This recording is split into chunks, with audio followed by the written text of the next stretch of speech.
Well, I've been trying for about a month now, but I think with the anticipation that the NHL lockout would end, other clubs were afraid to make some moves, and I think once we see training camps open this weekend for the NHL and then season starting in about 10 days, some teams might find out that they have some needs or they've got some players that they need to move. So at that point, I think that things will loosen up a little bit and we can make a few moves. But I've been trying like always. I mean, I'm not satisfied with where we are, and I expect better.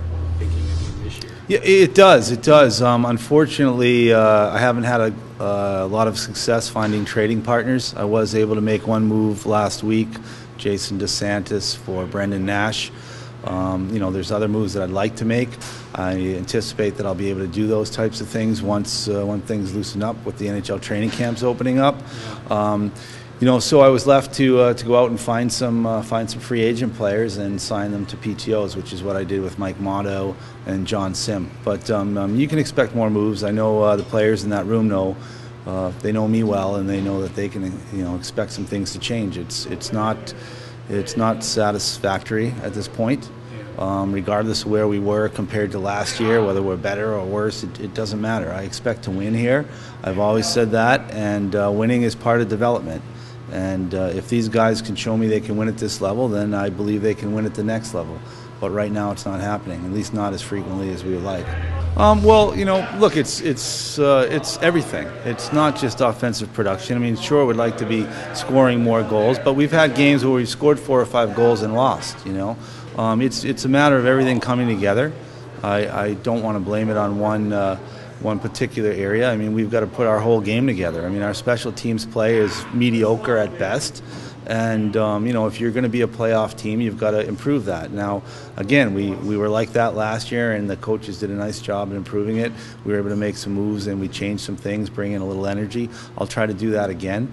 But ultimately, the core of this team is going to be here, and it's got to come from those guys. I mean, they've got to find a way to score that goal in a tie game. They've got to find a way to make that save or defend properly in a close game. And it hasn't happened, at least not enough. I mean, we've been a very streaky team. We win 4 or 5 in a row, we lose 5 or 6 in a row. And we've got to become more consistent. And I think that's just a matter of coming to the rink prepared every night. Practicing like we want to play, and just putting our minds to the game. And we certainly didn't do that last night, and I'm expecting a better effort tonight. First of all, you're not going to score goals, even strength or power play, if you're not shooting the puck. And we don't get enough shots on goal. That's evident, and that's something that's easily corrected. And the 20 guys that go out there every night, the 18 forwards and defensemen, they've got to have a mindset to put the puck on net, and anything can happen. And we don't do that enough. We haven't done that enough, so I think it starts there. Once you do that, good things can happen. It's not too different than basketball. When you shoot a basketball, and you're on offense, you understand where that rebound's going a little earlier than the defender does, and you've got that opportunity to anticipate and go after the loose ball. Well, it's the same thing in hockey. If you shoot the puck, you've got a little bit of an advantage over the defense as far as knowing where that puck's going if it doesn't go in the net.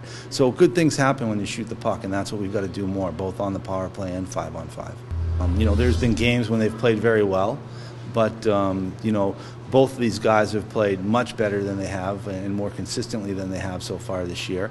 I mean, Jacob Markstrom is a top prospect, a guy that everybody expects to have a good NHL career, and he's just not had that consistent effort night in and night out that he needs to have.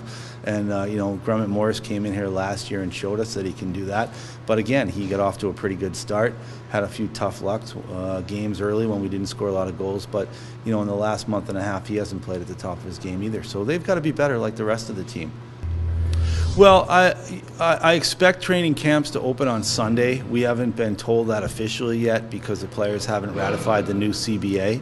But, there will be some players that will go up. Whether they will stay up and how long, I don't know. Training camp will only be about 4 or 5 days.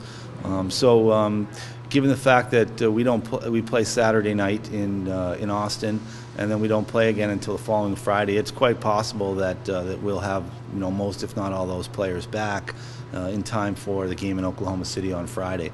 But you know, this team was put together as if there was not going to be an NHL work stoppage, so it shouldn't really affect this club at all. If players earn their way up or earn a spot on the team, good for them. But that was expected in a regular, or a normal course of a season. So I don't think it's going to affect this club.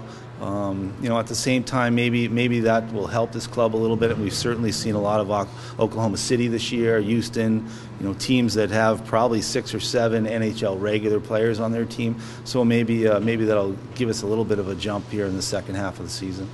Well, it's possible, but we're going into training camp right now with Theodore and Clemenson being our 1 and 2, just like the season ended last year. If something happens where either one of them falters, we wouldn't hesitate to give one of them the hook and bring up Jacob or Grummett Morris, depending on who's playing well at the time. It's a short season. You can't afford to get off to a slow start up top. So if we need a goaltender to come up because our goaltenders there are playing poorly, then that's what we would do. Overall, I'm happy. I mean, remember we brought most of those players, Drew Shore, Alex Petrovic, Quentin Howe. We brought them here at the end of last season and kept them here through the playoffs. I mean, that's my style, as you'll see. I'll do the same thing this year. So I really expect those players to play at a higher level when they come back for their rookie years, because they have that advantage. They have that taste of what this league's all about. It's not such an adjustment for them. So I'm happy with them, but I'm certainly not satisfied. I don't think they're satisfied either. I mean, when we talk about those types of players, I mean, Quentin Howden was a first-round pick. Drew Shore was an early second-round pick. I mean, these players should be achieving here, especially they had their full junior careers, so they're not 18 and 19-year-old kids. They're 20, 21 years old, and they should be ready for the competition. So overall good, but not good enough yet.